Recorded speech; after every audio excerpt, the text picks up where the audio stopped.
A media mañana Winston salió de su cabina para ir a los lavabos.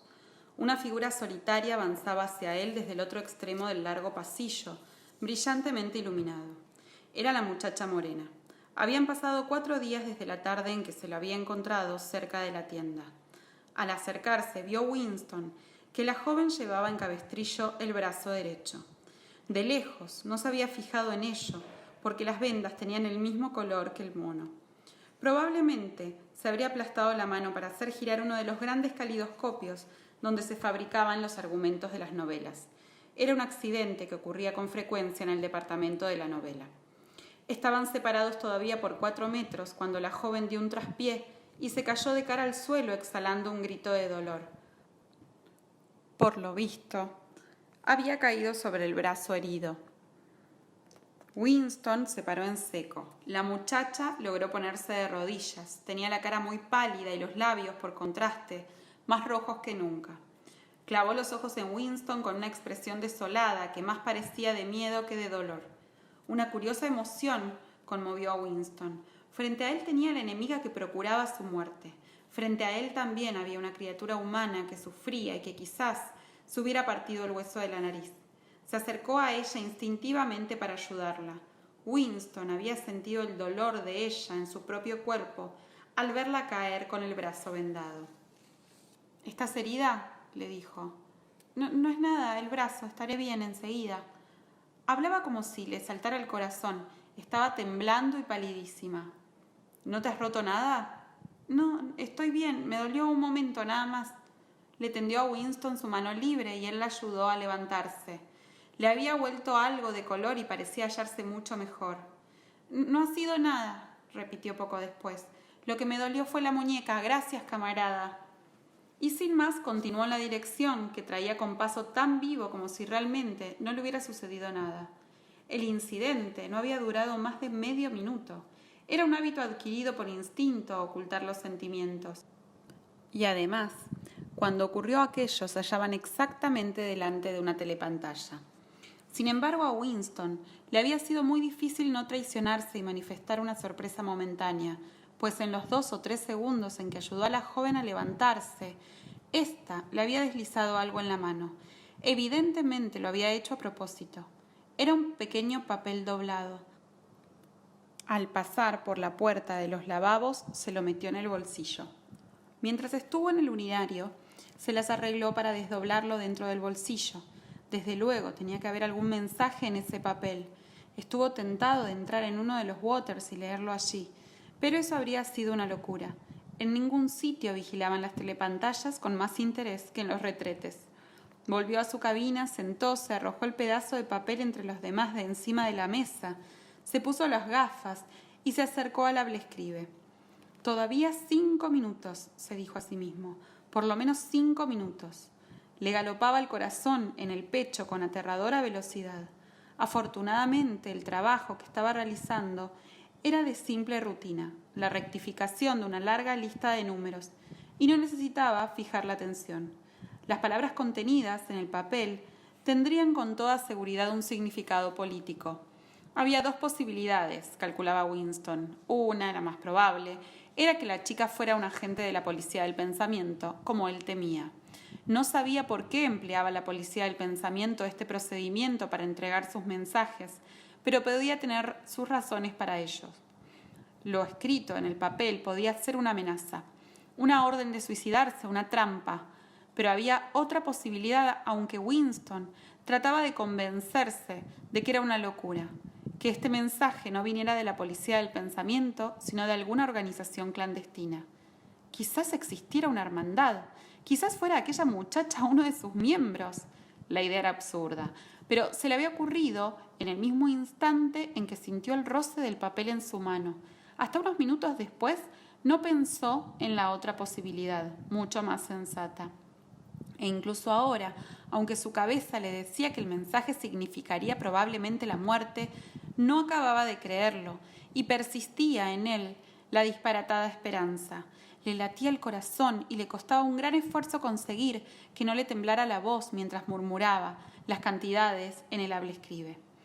Cuando terminó, hizo un rollo con sus papeles y lo introdujo en el tubo neumático. Había pasado 8 minutos. Se ajustó las gafas sobre la nariz, suspiró y se acercó el otro montón de hojas que había de examinar. Encima estaba el papelito doblado. Lo desdobló. En él había escritas estas palabras con letra impersonal. Te quiero. Winston se quedó tan estupefacto que ni siquiera tiró aquella prueba delictiva en el agujero de la memoria. Cuando por fin, reaccionando, se dispuso a hacerlo, aunque sabía muy bien cuánto peligro había en manifestar demasiado interés por algún papel escrito, volvió a leerlo antes para convencerse de que no había soñado. Durante el resto de la mañana le fue muy difícil trabajar, peor aún que fijar su mente sobre las tareas habituales, era la necesidad de ocultarle a la telepantalla su agitación interior. Sintió como si le quemara un fuego en el estómago. La comida en la atestada y ruidosa cantina le resultó un tormento. Había esperado hallarse un rato solo durante el almuerzo, pero tuvo la mala suerte de que el imbécil de Parsons se le colocara a su lado y le soltara una interminable sarta de tonterías sobre los preparativos para la Semana del Odio. Lo que más le entusiasmaba a aquel simple era un modelo en cartón de la cabeza del Gran Hermano, de 2 metros de anchura, que estaban preparando en el grupo de espías al que pertenecía la niña de Parsons. Lo más irritante era que Winston apenas podía oír lo que decía Parsons y tenía que rogarle constantemente que repitiera las estupideces que acababa de decir. Por un momento divisó a la chica morena, que estaba en una mesa con otras 2 compañeras al otro extremo de la estancia. Pareció no verle, y él no volvió a mirar en aquella dirección. La tarde fue más soportable. Después de comer recibió un delicado y difícil trabajo que le había de ocupar varias horas y acaparar su atención. Consistía en falsificar una serie de informes de producción de 2 años antes con objeto de desacreditar a un prominente miembro del partido interior, que empezaba a estar mal visto. Winston servía para estas cosas y durante más de 2 horas logró apartar a la joven de su mente. Entonces le volvió el recuerdo de su cara y sintió un rabioso e intolerable deseo de estar solo, porque necesitaba la soledad para pensar a fondo en sus nuevas circunstancias. Aquella noche era una de las elegidas por el centro comunal para sus reuniones. Tomó una cena temprana, otra insípida comida. En la cantina se marchó al centro a toda prisa, participó en las solemnes tonterías de un grupo de polemistas, jugó 2 veces al tenis de mesa, se tragó varios vasos de ginebra y soportó durante 1 hora la conferencia titulada Los principios del INSOC en el juego de ajedrez. Su alma se retorcía de puro aburrimiento, pero por primera vez no sintió el menor impulso de evitarse una tarde en el centro. A la vista de las palabras «te quiero», el deseo de seguir viviendo le dominaba y parecía tonto exponerse a correr unos riesgos que podían evitarse tan fácilmente. Hasta las 23, cuando ya estaba acostado en la oscuridad, donde estaba uno libre hasta de la telepantalla con tal de no hacer ningún ruido, no pudo dejar fluir libremente sus pensamientos. Se trataba de un problema físico que había de ser resuelto. ¿Cómo ponerse en relación con la muchacha y preparar una cita? No creía ya posible que la joven le estuviera tendiendo una trampa. Estaba seguro de que no era así por la inconfundible agitación que ella no había podido ocultar al entregarle el papelito. Era evidente que estaba asustadísima y con motivo sobrado. A Winston no le pasó siquiera por la cabeza la idea de rechazar a la muchacha. Solo hacía 5 noches que se había propuesto romperle el cráneo con una piedra, pero lo mismo daba. Ahora se la imaginaba desnuda, como la había visto en su ensueño. Se la había figurado idiota como las demás, con la cabeza llena de mentiras y de odios y el vientre helado. Una angustia febril se apoderó de él al pensar que pudiera perderla, que aquel cuerpo blanco y juvenil se le escapara. Lo que más temía era que la muchacha cambiase de idea si no se ponía en relación con ella rápidamente. Pero la dificultad física de esta aproximación era enorme. Resultaba tan difícil como intentar un movimiento en el juego de ajedrez cuando ya le han dado a uno el mate. A donde quiera que fuera uno, allí estaba la telepantalla. Todos los medios posibles para comunicarse con la joven se le ocurrieron a Winston a los 5 minutos de leer la nota. Pero una vez acostado y con tiempo para pensar bien, lo fue analizando uno a uno, como si tuviera esparcidas en una mesa una fila de herramientas para probarlas. Desde luego, la clase de encuentro de aquella mañana no podía repetirse. Si ella hubiera trabajado en el departamento de registro, habría sido muy sencillo, pero Winston tenía una idea muy remota de dónde estaba el departamento de novela en el edificio del ministerio y no tenía pretexto alguno para ir allí. Si hubiera sabido dónde vivía y a qué hora salía del trabajo, se las habría arreglado para hacerse el encontradizo, pero no era prudente seguirla a casa, ya que esto suponía esperarla delante del ministerio a la salida, lo cual llamaría la atención indefectiblemente. En cuanto a mandar una carta por correo, sería una locura. Ni siquiera se ocultaba que todas las cartas se abrían, por lo cual casi nadie escribía ya cartas. Para los mensajes que se necesitaba mandar había tarjetas impresas con largas listas de frases y se escogía la más adecuada borrando las demás. En todo caso, no solo ignoraba la dirección de la muchacha, sino incluso su nombre. Finalmente decidió que el sitio más seguro era la cantina. Si pudiera ocupar una mesa junto a la de ella, hacia la mitad del local, no demasiado cerca de la telepantalla y con el zumbido de las conversaciones alrededor, le bastaba con 30 segundos para ponerse de acuerdo con ella. Durante una semana después, la vida fue para Winston como una pesadilla. Al día siguiente, la joven no apareció por la cantina hasta el momento en que él se marchaba cuando ya había sonado la sirena. Seguramente la habían cambiado a otro turno. Se cruzaron sin mirarse. Al día siguiente estuvo ella en la cantina a la hora de costumbre, pero con otras 3 chicas y debajo de una telepantalla. Pasaron 3 días insoportables para Winston, en que no la vio en la cantina. Tanto su espíritu como su cuerpo habían adquirido una hipersensibilidad que casi le imposibilitaba para hablar y moverse. Incluso en sueños, no podía librarse por completo de aquella imagen. Durante aquellos días no abrió su diario. El único alivio lo encontraba en el trabajo. Entonces conseguía olvidarla durante 10 minutos seguidos. No tenía ni la menor idea de lo que pudiera haberle ocurrido y no había que pensar en hacer una investigación. Quizás la hubieran vaporizado, quizás se hubiera suicidado o a lo mejor la habían trasladado al otro extremo de Oceanía. La posibilidad a la vez mejor y peor de todas era que la joven sencillamente hubiera cambiado de idea y le rehuyera. Pero al día siguiente reapareció. Ya no traía el brazo en cabestrillo, solo una protección de yeso alrededor de la muñeca. El alivio que sintió al verla de nuevo fue tan grande que no pudo evitar mirarla directamente durante varios segundos. Al día siguiente casi logró hablar con ella. Cuando Winston llegó a la cantina, la encontró sentada a una mesa muy alejada de la pared. Estaba completamente sola, era temprano y había poca gente.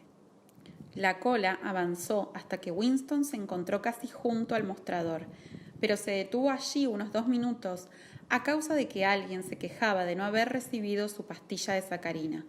Pero la muchacha seguía sola cuando Winston tuvo ya servida su bandeja y avanzaba hacia ella. Lo hizo como por casualidad, fingiendo que buscaba un sitio más allá de donde se encontraba la joven.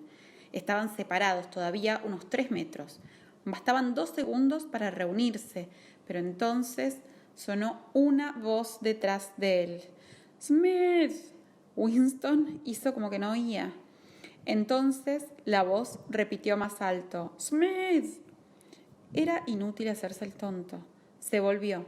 Un muchacho llamado Wilshire, a quien apenas conocía Winston, le invitaba sonriente a sentarse en un sitio vacío junto a él. No era prudente rechazar esta invitación. Después de haber sido reconocido, no podía ir a sentarse junto a una muchacha sola. Quedaría demasiado en evidencia. Haciendo de tripas corazón, le sonrió amablemente al muchacho, que le miraba con un rostro beatífico. Winston, como en una alucinación, se veía a sí mismo partiéndole la cara a aquel estúpido con un hacha. La mesa donde estaba ella se llenó a los pocos minutos. Por lo menos la joven tenía que haberlo visto ir hacia ella y se habría dado cuenta de su intención. Al día siguiente, tuvo buen cuidado de llegar temprano. Allí estaba ella, exactamente, en la misma mesa y otra vez sola. La persona que precedía a Winston en la cola era un hombrecillo nervioso con una cara aplastada y los ojos suspicaces. Al alejarse Winston del mostrador, vio que aquel hombre se dirigía hacia la mesa de ella. Sus esperanzas se vinieron abajo. Había un sitio vacío, una mesa más allá, pero algo en el aspecto de aquel tipejo le convenció a Winston de que éste no se instalaría en la mesa, donde no había nadie, para evitarse la molestia de verse obligado a soportar a los desconocidos que luego se quisieran sentar allí. Con verdadera angustia lo siguió Winston. De nada le serviría sentarse con ella si alguien más los acompañaba. En aquel momento hubo un ruido tremendo. El hombrecillo se había caído de bruces y la bandeja salió volando, derramándose la sopa y el café. Se puso en pie y miró ferozmente a Winston. Evidentemente sospechaba que éste le había puesto la zancadilla, pero daba lo mismo porque poco después, con el corazón galopándole, se instalaba Winston junto a la muchacha. No la miró. Colocó en la mesa el contenido de su bandeja y empezó a comer. Era importantísimo hablar enseguida, antes de que alguna otra persona se uniera a ellos, pero le invadía un miedo terrible. Había pasado una semana desde que la joven se había acercado a él. Podía haber cambiado de idea, es decir, tenía que haber cambiado de idea. Era imposible que este asunto terminara felizmente. Estas cosas no suceden en la vida real, y probablemente no habría llegado a hablarle si en aquel momento no hubiera visto a Ampleford, el poeta de orejas velludas, que andaba de un lado a otro buscando sitio. Era seguro que Ampleford, que conocía bastante a Winston, se sentaría en su mesa en cuanto lo viera. Tenía pues 1 minuto para actuar. Tanto él como la muchacha comían rápidamente. Era una especie de guiso muy caldosa o de habas. En voz muy baja empezó Winston a hablar. No se miraban. Se llevaban a la boca la comida y entre cucharada y cucharada se decían las palabras indispensables en voz baja e inexpresiva. ¿A qué hora sale del trabajo? 18:30. ¿Dónde podemos vernos? En la Plaza de la Victoria, cerca del monumento. Hay muchas telepantallas allí. No importa porque hay mucha circulación. ¿Alguna señal? No, no te acerques hasta que no me veas entre mucha gente y no me mires. Sigue andando cerca de mí. ¿A qué hora? A las 19. Muy bien. Ampleford no vio a Winston y se sentó en otra mesa. No volvieron a hablar, y en lo humanamente posible entre dos personas sentadas una frente a otra y en la misma mesa no se miraban. La joven acabó de comer a toda velocidad y se marchó. Winston se quedó fumando un cigarrillo. Antes de la hora convenida, estaba Winston en la Plaza de la Victoria. Dio vueltas en torno a la enorme columna, en lo alto de la cual la estatua del Gran Hermano miraba hacia el sur, hacia los cielos, donde había vencido a los aviones eurasiáticos. Pocos años antes, los vencidos fueron los aviones de Asia Oriental, en la batalla de la primera franja aérea. En la calle de enfrente había una estatua ecuestre cuyo jinete representaba, según decían, a Oliver Cromwell. 5 minutos después de la hora que fijaron, aún no se había presentado la muchacha. Otra vez le entró a Winston un gran pánico. No venía, había cambiado de idea. Se dirigió lentamente hacia el norte de la plaza y tuvo el placer de identificar la iglesia de San Martín, cuyas campanas, cuando existían, habían cantado aquello de "me debes 3 peniques". Entonces vio a la chica parada al pie del monumento, leyendo o fingiendo que leía un cartel arrollado a la columna en espiral. No era prudente acercarse a ella hasta que se hubiera acumulado más gente. Había telepantallas en todo el contorno del monumento, pero en aquel mismo momento se produjo una gran gritería y el ruido de unos vehículos pesados que venían por la izquierda. De pronto todos cruzaron corriendo la plaza. La joven dio la vuelta ágilmente junto a los leones que formaban la base del monumento y se unió a la desbandada. Winston la siguió. Al correr, le oyó decir a alguien que un convoy de prisioneros eurasiáticos pasaba por allí cerca. Una densa masa de gente bloqueaba el lado sur de la plaza.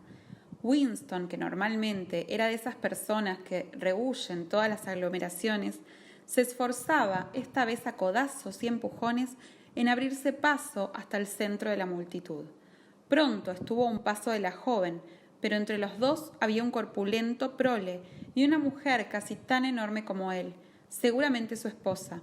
Entre los dos parecían formar Un impenetrable muro de carne. Winston se fue metiendo de lado y con un violento empujón logró meter entre la pareja su hombro. Por un instante creyó que se le deshacían las entrañas aplastadas entre las dos caderas forzudas, pero con un esfuerzo supremo, sudoroso, consiguió hallarse por fin junto a la chica. Estaban hombro con hombro y ambos miraban fijamente frente a ellos. Una caravana de camiones con soldados de cara pétrea, armados con fusiles ametralladoras, pasaban calle abajo.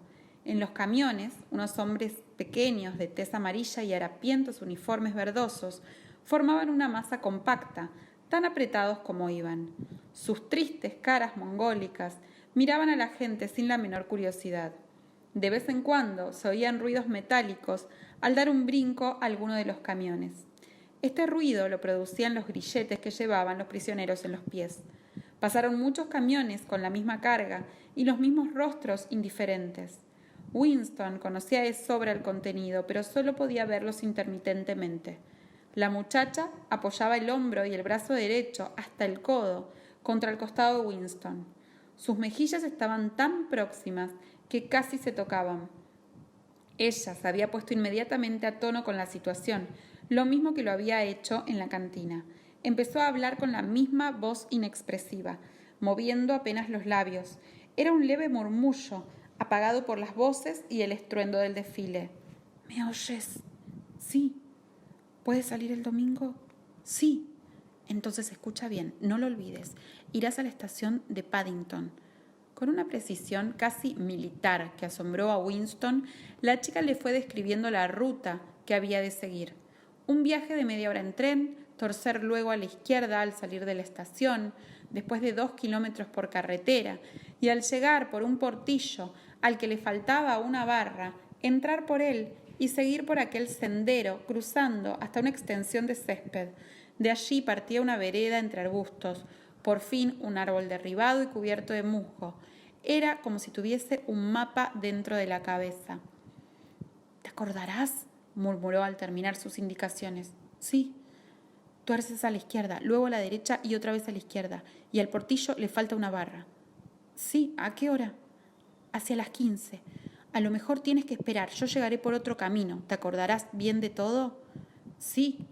Entonces márchate de mi lado lo más pronto que puedas. No necesitaba habérselo dicho, pero por lo pronto no se podía mover. Los camiones no dejaban de pasar y la gente no se cansaba de expresar su entusiasmo, aunque es verdad que solamente lo expresaban abriendo la boca en señal de estupefacción. Al principio había habido algunos abucheos y silbidos, pero procedían solo de los miembros del partido y pronto cesaron. La emoción dominante era solo la curiosidad. Los extranjeros, ya fueran de Eurasia o de Asia Oriental, eran como animales raros. No había manera de verlos, sino como prisioneros, e incluso como prisioneros no era posible verlos más que unos segundos. Tampoco se sabía qué hacían con ellos, aparte de los ejecutados públicamente como criminales de guerra. Los demás se esfumaban seguramente en los campos de trabajo forzados. Los redondos rostros mongólicos habían dejado paso a los de tipo más europeos, sucios, barbudos y exhaustos. Por encima de los salientes pómulos, los ojos de algunos miraban a los de Winston con una extraña intensidad y pasaban al instante. El convoy se estaba terminando. En el último camión vio Winston a un anciano con la cara casi oculta por una masa de cabello, muy erguido y con los puños cruzados sobre el pecho. Daba la sensación de estar acostumbrado a que lo ataran. Era imprescindible que Winston y la chica se separaran ya, pero en el último momento, mientras que la multitud lo seguía apretando el uno contra el otro, ella le cogió la mano y se la estrechó. No habría durado aquello más de 10 segundos y, sin embargo, parecía que sus manos habían estado unidas durante una eternidad. Por lo menos tuvo Winston tiempo asombrado de aprenderse de memoria todos los detalles de aquella mano de mujer. Exploró sus largos dedos, sus uñas bien formadas, la palma endurecida por el trabajo con varios callos y la suavidad de la carne junto a la muñeca. Solo con verla la habría reconocido entre todas las manos. En ese instante se le ocurrió que no sabía de qué color tenía ella los ojos. Probablemente castaños, pero también es verdad que mucha gente de cabello negro tienen ojos azules. Volver la cabeza y mirarla hubiera sido una imperdonable locura. Mientras había durado aquel apretón de manos, invisible entre la presión de tanta gente, miraban ambos impasibles adelante, y Winston, en vez de los ojos de ella, contempló los del anciano prisionero, que lo miraban con tristeza por entre sus greñas de pelo. Winston emprendió la marcha por el campo. El aire parecía besar la piel. Era el segundo día de mayo. Del corazón del bosque venía el arrullo de las palomas. Era un poco pronto. El viaje no le había presentado dificultades y la muchacha era tan experimentada que le infundía a Winston una gran seguridad. En general, no podía decirse que se estuviera más seguro en el campo que en Londres. Desde luego no había telepantallas, pero siempre quedaba el peligro de los micrófonos ocultos, que recogían vuestra voz y la reconocían. Además, no era fácil viajar individualmente sin llamar la atención. Para distancias de menos de 100 kilómetros no se exigía visar los pasaportes, pero a veces vigilaban patrullas alrededor de las estaciones de ferrocarril y examinaban los documentos de todo miembro del partido al que se encontraran y le hacían difíciles preguntas.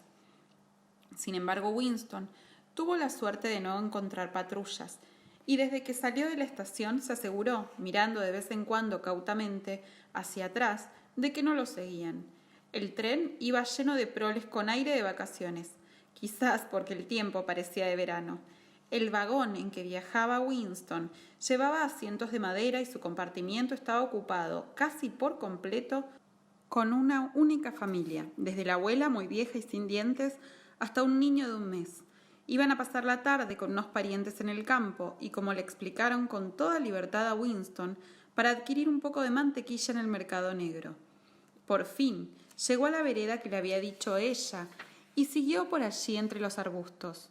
No tenía reloj, pero no podían ser todavía las 15. Habían tantas flores silvestres que era imposible no pisarlas. Se arrodilló y empezó a coger algunas, en parte por echar algún tiempo fuera, y también con la vaga idea de reunir un ramillete para ofrecérselo a la muchacha.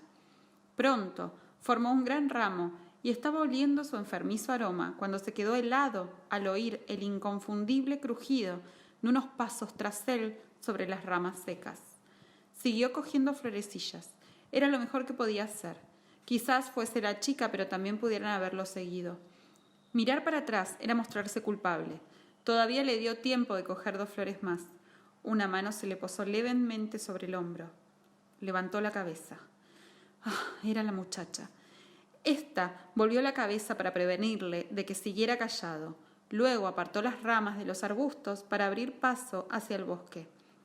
Era evidente que había estado allí antes, pues sus movimientos eran los de una persona que tiene la costumbre de ir siempre por el mismo sitio. Winston la siguió sin soltar su ramo de flores. Su primera sensación fue de alivio, pero mientras contemplaba el cuerpo femenino, esbelto y fuerte a la vez, que se movía ante él y se fijaba en el ancho cinturón rojo, lo bastante apretado para hacer resaltar la curva de sus caderas, empezó a sentir su propia inferioridad. Incluso ahora le parecía muy probable que cuando ella se volviera y lo mirara, lo abandonaría. La dulzura del aire y el verdor de las hojas lo hechizaban. Ya cuando venía de la estación, el sol de mayo le había hecho sentirse sucio y gastado, una criatura de puertas adentro que llevaba pegado a la piel el polvo de Londres. Se le ocurrió pensar que hasta ahora no lo había visto a ella de cara a plena luz. Llegaron al árbol derribado del que la joven había hablado. Esta saltó por encima del tronco y, separando las grandes matas que lo rodeaban, pasó a un pequeño claro. Winston, al seguirla, vio que el pequeño espacio estaba rodeado todo por arbustos y oculto por ellos. La muchacha se detuvo y, volviéndose hacia él, le dijo: «Ya hemos llegado». Winston se hallaba a varios pasos de ella. Aún no se atrevía a acercársele más. «No quise hablar en la vereda», prosiguió ella, «por si acaso había algún micrófono escondido. No creo que lo haya, pero no es imposible. Siempre cabe la posibilidad de que uno de esos cerdos te reconozca en la voz. Aquí estamos bien». Todavía le faltaba valor a Winston para acercarse a ella. Por eso se limitó a repetir tontamente: «¿Estamos bien aquí?» «Sí, mira los árboles». Eran unos arbolillos de ramas finísimas. No hay nada lo bastante grande para ocultar un micro. Además, ya he estado aquí antes. Solo hablaban. Él se había decidido ya a acercarse más a ella, sonriente, con cierta ironía en la expresión. La joven estaba muy derecha ante él, como preguntándose por qué tardaba tanto en empezar. El ramo de flores silvestres se había caído al suelo. Winston le cogió la mano. ¿Quieres creer, dijo, que hasta este momento no sabía de qué color tienes los ojos? Eran castaños, bastante claros con pestañas negras. Ahora que me has visto a plena luz y a cara, ¿puedes soportar mi presencia? Sí, bastante bien. Tengo 39 años. Estoy casado y no me puedo librar de mi mujer. Tengo varices y 5 dientes postizos. Todo eso no me importa en absoluto, dijo la muchacha. Un instante después, sin saber cómo, se le encontró Winston en sus brazos. Al principio su única sensación era de incredulidad.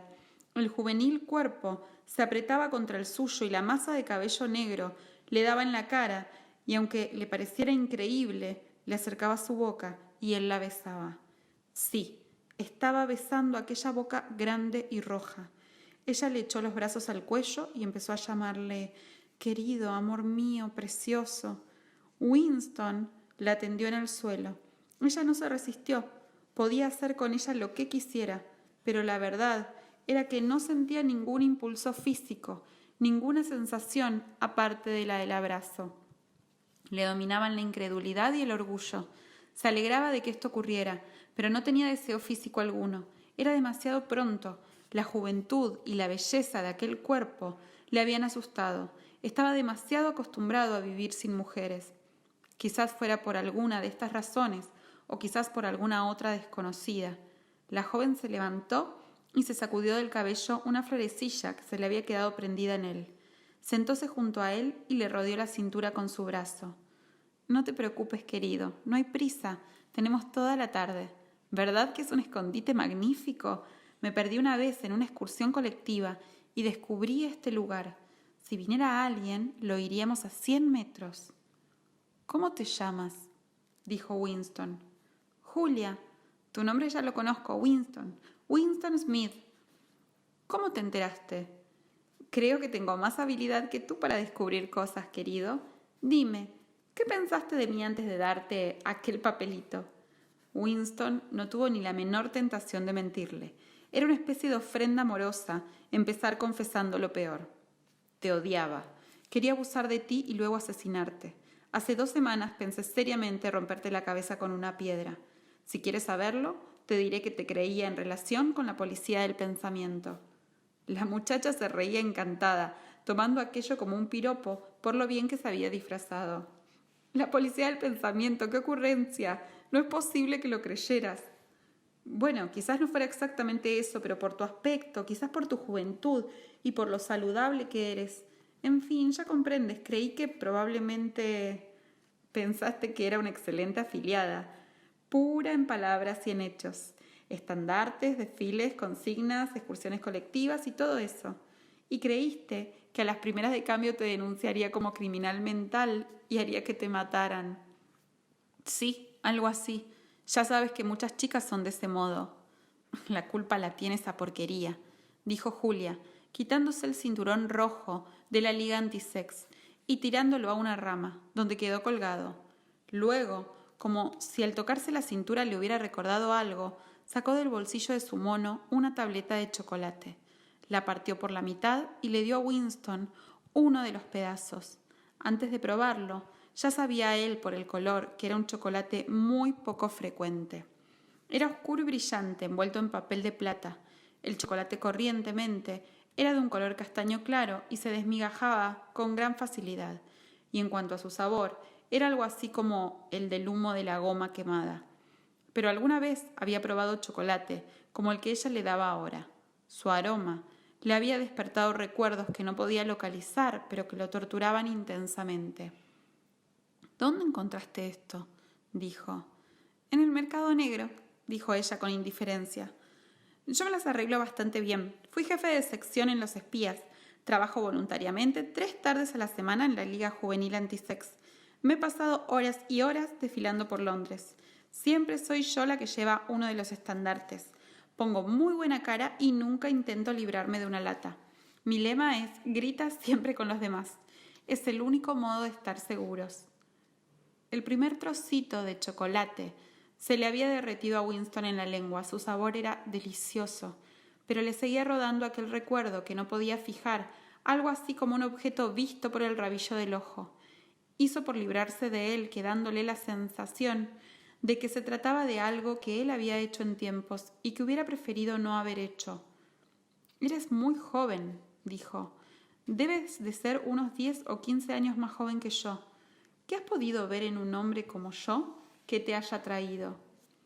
«Algo en tu cara. Me decidí a arriesgarme. Conozco enseguida a la gente de la acera de enfrente. En cuanto te vi, supe que estabas contra ellos». Ellos, por lo visto, quería decir el partido y sobre todo el partido interior, sobre el cual hablaba Julia con un odio manifiesto que intranquilizaba a Winston, aunque sabía que aquel sitio en que se hallaban era uno de los poquísimos lugares donde nada tenían que temer. Le asombraba la rudeza con que hablaba Julia. Se suponía que los miembros del partido no decían palabrotas, y el propio Winston apenas las decía como no fueran entre dientes. Sin embargo, Julia no podía nombrar al partido, especialmente al partido interior, sin usar palabras de esas que solían aparecer escritas con tiza en los callejones solitarios.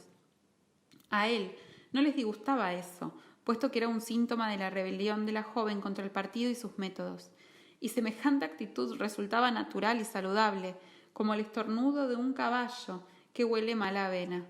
Habían salido del claro y paseaban por entre los arbustos.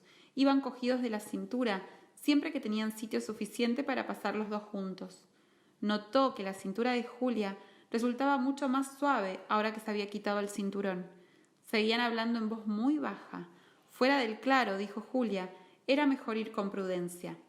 Llegaron hasta la linde del bosque. Ella lo detuvo. «No salgas a campo abierto. Podría haber alguien que nos viera. Estaremos mejor detrás de las ramas». Y permanecieron a la sombra de los arbustos. La luz del sol, filtrándose en las innumerables hojas, le seguía caldeando el rostro. Winston observó el campo que los rodeaba y experimentó, poco a poco, la curiosa sensación de reconocer aquel lugar. Era tierra de pastos, con un sendero que la cruzaba y alguna pequeña elevación de cuando en cuando. En la valla, medio rota, que se veía al otro lado, se divisaban las ramas de unos olmos que se balanceaban con la brisa, y sus hojas se movían en densas masas como cabelleras femeninas. Seguramente por allí cerca, pero fuera de su vista, habría un arroyuelo. «¿No hay por aquí cerca un arroyo?», murmuró. «Sí, lo hay, está al borde del terreno colindante con este. Hay peces, muy grandes, por cierto. Se puede verlos en las charcas que se forman bajo los sauces». «Es el país dorado, casi», murmuró. «¿El país dorado?». «No tiene importancia, es un paisaje que he visto algunas veces en sueños». «Mira», susurró Julia. Un pájaro se había movido en una rama a unos 5 metros de ellos, y casi al nivel de sus caras. Quizás no lo hubiera visto. Estaba en el sol y ellos a la sombra. Extendió las alas, volvió a colocárselas cuidadosamente en su sitio, inclinó la cabecita un momento, como si saludara respetuosamente al sol, y empezó a cantar torrencialmente. En el silencio de la tarde sobrecogía el volumen de aquel sonido. Winston y Julia se abrazaron fascinados. La música del ave continuó, minuto tras minuto, con asombrosas variaciones y sin repetirse nunca, casi como si estuviera demostrando a propósito su virtuosismo. A veces se detenía unos segundos, extendía y recogía sus alas, luego hinchaba su pecho moteado y empezaba de nuevo su concierto. Winston lo contemplaba con un vago respeto. ¿Para quién? ¿Para qué cantaba aquel pájaro? No tenía pareja ni rival que lo contemplaran. ¿Qué le impulsaba a estarse allí, al borde del bosque solitario, regalándole su música al vacío? Se preguntó si no habría algún micrófono escondido allí cerca. Julia y él habían hablado solo en murmullo, y ningún aparato podría registrar lo que ellos habían dicho, pero sí el canto del pájaro. Quizás al otro extremo del instrumento algún hombrecillo mecanizado estuviera escuchando con toda atención. Sí, escuchando aquello. Gradualmente la música del ave fue despertando en él sus pensamientos. Era como un líquido que saliera de él y se mezclara con la luz del sol que se filtraba por entre las hojas. Dejó de pensar y se limitó a sentir. La cintura de la muchacha bajo su brazo era suave y cálida. Le dio la vuelta hasta quedar abrazados cara a cara. El cuerpo de Julia parecía fundirse con el suyo. Donde quiera que tocaran sus manos, cedía todo, como si fuera agua. Sus bocas se unieron con besos muy distintos de los duros besos que se habían dado antes. Cuando volvieron a apartar sus rostros, suspiraron ambos profundamente. El pájaro se asustó y salió volando con un aleteo alarmado. Rápidamente, sin poder evitar el crujido de las ramas bajo sus pies, regresaron al claro. Cuando estuvieron ya en su refugio, se volvió Julia hacia él y lo miró fijamente. Los dos respiraban pesadamente, pero la sonrisa había desaparecido de las comisuras de sus labios. Estaban de pie y ella lo miró por un instante, y luego tanteó la cremallera de su mono con las manos. Sí, fue casi como en un sueño, casi tan velozmente como él se lo había imaginado. Ella se arrancó la ropa y cuando la tiró a un lado, fue con el mismo magnífico gesto con el cual toda una civilización parecía aniquilarse. Su blanco cuerpo brillaba al sol. Por un momento él no miró su cuerpo. Sus ojos habían buscado ancoraje en el pecoso rostro de su débil y franca sonrisa. Se arrodilló ante ella y tomó sus manos entre las suyas. ¿Has hecho esto antes? Claro, cientos de veces. Bueno, muchas veces. ¿Con miembros del partido? Sí, siempre con miembros del partido. ¿Con miembros del partido interior? No, con esos cerdos no, pero muchos lo harían si pudieran. No son tan sagrados como pretenden. Su corazón dio un salto. Lo había hecho muchas veces. Todo lo que oliera a corrupción le llenaba de una esperanza salvaje. Quién sabe, tal vez el partido estaba podrido bajo la superficie. Su culto de fuerza y autocontrol no era más que una trampa tapando la iniquidad. Si hubiera podido contagiarlos a todos con la lepra o la sífilis, con qué alegría lo hubiera hecho. Cualquier cosa con tal de podrir, de debilitar, de minar, la atrajo hacia sí, de modo que quedaron de rodillas frente a frente. Oye, cuantos más hombres hayas tenido, más te quiero yo. ¿Lo comprendes? Sí, perfectamente. Odio la pureza, odio la bondad. No quiero que exista ninguna virtud en ninguna parte. Quiero que todo el mundo esté corrompido hasta los huesos. Pues bien, debo oírte bien, cariño. Estoy corrompida hasta los huesos. ¿Te gusta hacer esto? No quiero decir simplemente yo. Me refiero a la cosa en sí. Lo adoro. Esto era sobre todas las cosas lo que quería oír. No simplemente el amor por una persona, sino el instinto animal. El simple, indiferenciado deseo. Esta era la fuerza que destruiría el partido. La empujó contra la hierba entre las campanillas azules. Esta vez no hubo dificultad. El movimiento de sus pechos fue bajando hasta la velocidad normal y con un movimiento de desamparo se fueron separando. El sol parecía haber intensificado su calor. Los dos estaban adormilados. Él alcanzó su desechado mono y la cubrió parcialmente. Al poco tiempo se durmieron profundamente. Al cabo de media hora se despertó Winston, se incorporó y contempló a Julia, que seguía durmiendo tranquilamente con su cara pecosa en la palma de la mano. Aparte de la boca, sus facciones no eran hermosas. Si se miraba con atención, se descubrieron unas pequeñas arrugas en torno a los ojos. El cabello negro y corto era extraordinariamente abundante y suave. Pensó entonces que todavía ignoraba el apellido y el domicilio de ella. Este cuerpo joven y vigoroso, desamparado ahora en el sueño, despertó en él un compasivo y protector sentimiento, pero la ternura que había sentido mientras escuchaba el canto del pájaro había desaparecido ya. Le apartó el mono a un lado y estudió su cadera.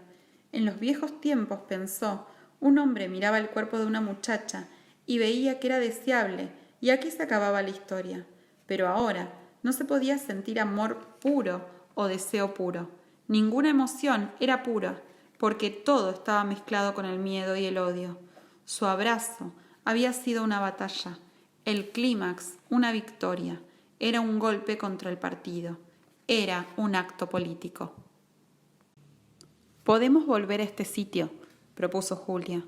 «En general, puede emplearse 2 veces el mismo escondite con tal de que se deje pasar 1 o 2 meses». En cuanto se despertó, la conducta de Julia había cambiado. Tenía ya un aire prevenido y frío. Se vistió, se puso el cinturón rojo y empezó a planear el viaje de regreso. A Winston le parecía natural que ella se encargara de esto. Evidentemente poseía una habilidad para todo lo práctico que Winston carecía, y también parecía tener un conocimiento completo del campo que rodeaba a Londres. Lo había aprendido a fuerza de tomar parte en excursiones colectivas.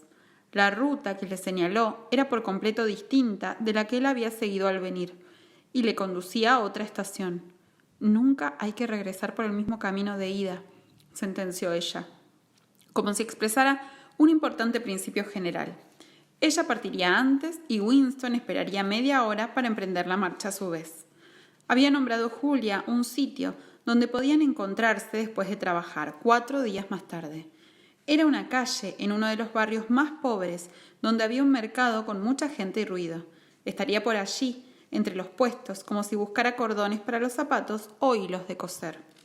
Si le parecía que no había peligro, se llevaría el pañuelo a la nariz cuando se acercara a Winston. En caso contrario, sacaría el pañuelo. Él pasaría a su lado sin mirarla, pero con un poco de suerte, en medio de aquel gentío, podrían hablar tranquilos durante 1/4 de hora y ponerse de acuerdo para otra cita. «Ahora tengo que irme», dijo la muchacha, en cuanto vio que él se había enterado bien de sus instrucciones. «Debo estar de vuelta a las 19:30. Tengo que dedicarme 2 horas a la Liga Antisex repartiendo folletos o algo por el estilo. ¿Verdad que es un asco? Sacúdeme con las manos». «¿Estás seguro de que no tengo briznas en el cabello? Bueno, adiós, amor mío, adiós». Se arrojó en sus brazos, lo besó casi violentamente y poco después desaparecería por el bosque sin hacer apenas ruido. Incluso ahora seguía sin saber cómo se llamaba de apellido ni dónde vivía. Sin embargo, era igual, pues resultaba inconcebible que pudiera citarse en lugar cerrado ni escribirse. Nunca volvieron al bosquecillo. Durante el mes de mayo, solo tuvieron una ocasión de estar juntos de aquella manera.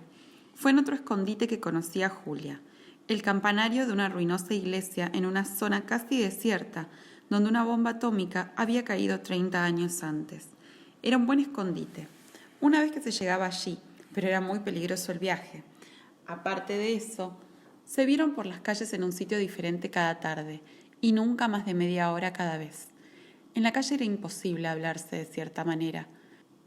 Mezclados con la multitud, juntos, pero dando la impresión de que era el movimiento de la masa lo que les hacía estar tan cerca, y teniendo buen cuidado de no mirarse nunca, podían sostener una curiosa e intermitente conversación que se encendía y apagaba como los rayos de luz de un faro.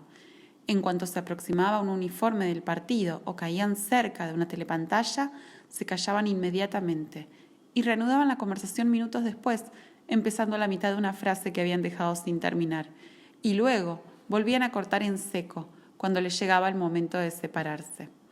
Y al día siguiente seguían hablando sin más preliminares. Julia parecía estar muy acostumbrada a esta clase de conversación, que ella llamaba hablar por folletones. Tenía además una sorprendente habilidad para hablar sin mover los labios. Una sola vez en todo un mes de encuentros nocturnos consiguieron darse un beso. Pasaban en silencio por una calle. Julia nunca hablaba cuando estaban lejos de las calles principales, y en ese momento oyeron un ruido ensordecedor. La tierra tembló y se oscureció la atmósfera. Winston se encontró tendido al lado de Julia, magullado y con un terrible pánico. Una bomba cohete había estallado muy cerca. De pronto se dio cuenta de que tenía junto a la suya la cara de Julia. Estaba palidísima, hasta los labios los tenía blancos. No era palidez, sino una blancura de sal. Winston creyó que estaba muerta. La abrazó en el suelo y se sorprendió de estar besando un rostro vivo y cálido. Es que se le había llenado la cara del yeso pulverizado por la explosión. Tenía la cara completamente blanca. Algunas tardes, a última hora, llegaban al sitio convenido y tendían que andar a cierta distancia uno del otro sin dar la menor señal de reconocerse, porque había aparecido una patrulla por una esquina o volaba sobre ellos un autogiro. Aunque hubiera sido menos peligroso verse, siempre habrían tenido la dificultad del tiempo. Winston trabajaba 60 horas a la semana y Julia todavía más. Los días libres de ambos variaban según las necesidades del trabajo y no solían coincidir. Desde luego, Julia tenía muy pocas veces una tarde libre por completo. Pasaba muchísimo tiempo asistiendo a conferencias y manifestaciones, distribuyendo propaganda para la Liga Juvenil Antisex, preparando banderas y estandartes para la Semana del Odio, recogiendo dinero para la campaña del ahorro y en actividades semejantes. Aseguraba que merecía la pena darse ese trabajo suplementario. Era un camuflaje. Si se observaban las pequeñas reglas, se podía infringir las grandes. Julia indujo a Winston a que dedicara otra de sus tardes como voluntario en la fabricación de municiones, como solían hacer los más entusiastas miembros del partido. De manera que una tarde cada semana se pasaba Winston 4 horas de aburrimiento insoportable, atornillando 2 pedacitos de metal que probablemente formaban parte de una bomba. Este trabajo en serie lo realizaban en un taller donde los martillazos se mezclaban espantosamente con la música de la telepantalla. El taller estaba lleno de corrientes de aires y muy mal iluminado. Cuando se reunieron en las ruinas del campanario, llenaron todos los huecos de sus conversaciones anteriores. Era una tarde achicharrante. El aire del pequeño espacio sobre las campanas era ardiente e irrespirable y olía de un modo insoportable a palomar. Allí permanecieron varias horas sentados en el polvoriento suelo, levantándose de cuando en cuando uno de ellos para asomarse cautelosamente y asegurarse de que no se acercaba a nadie. Julia tenía 26 años. Vivía en una especie de hotel con otras 30 muchachas. Siempre el hedor de las mujeres, cómo las odio, comentó. Y trabajaba, como él había adivinado, en las máquinas que fabricaban novelas en el departamento dedicado a ello. Le distraía su trabajo, que consistía principalmente en manejar un motor eléctrico poderoso, pero lleno de resabios. No era una mujer muy lista, según su propio juicio, pero manejaba hábilmente las máquinas. Sabía todo el procedimiento para fabricar una novela, desde las directrices generales del comité inventor hasta los toques finales que daba la brigada de repaso, pero no le interesaba el producto terminado. No le interesaba leer. Consideraba los libros como una mercancía, algo así como la mermelada o los cordones para los zapatos. Julia no recordaba nada anterior a los años 60 y tantos, y la única persona que había conocido que le hablase de los tiempos anteriores a la Revolución era un abuelo que había desaparecido cuando ella tenía 8 años. En la escuela había sido capitana del equipo de hockey y había ganado durante 2 años seguidos el trofeo de gimnasia. Fue jefe de sección en Los Espías y secretaria de una rama de la Liga de la Juventud antes de afiliarse a la Liga Juvenil Antisex. Siempre había sido considerada como persona de absoluta confianza. Incluso, y esto era señal infalible de buena reputación, la habían elegido para trabajar en Pornosec, la subsección del departamento de novela encargada de fabricar pornografía barata para los proles. Allí había trabajado 1 año entero ayudando a la producción de libritos que se enviaban en paquetes sellados y que llevaban títulos como Historias deliciosas o Una noche en un colegio de chicas, que compraban furtivamente los jóvenes proletarios, con lo cual se les daba la impresión de que adquirían una mercancía ilegal. ¿Cómo son esos libros?, le preguntó Winston por curiosidad. Pues una porquería. Son de lo más aburrido. Hay solo 6 argumentos. Yo trabajaba únicamente en los calidoscopios. Nunca llegué a formar parte de la brigada de repaso. No tengo disposiciones para la literatura. Sí, querido, ni siquiera sirvo para eso. Winston se enteró con asombro de que en la Pornosec, excepto el jefe, no había más que chicas. Dominaba la teoría de que los hombres, por ser menos capaces que las mujeres de dominar su instinto sexual, se hallaban en mayor peligro de ser corrompidos por las suciedades que pasaban por sus manos. Ni siquiera permiten trabajar allí a las mujeres casadas, añadió. Se supone que las chicas solteras son siempre muy puras. Aquí tienes por lo pronto una que no lo es. Julia había tenido su primer asunto amoroso a los 16 años con un miembro del partido, de 60 años, que después se suicidó para evitar que lo detuvieran. Fue una gran cosa, dijo Julia, porque si no, mi nombre se habría descubierto al confesar él. Desde entonces se habían sucedido varios otros. Para ella la vida era muy sencilla. Una lo quería pasar bien.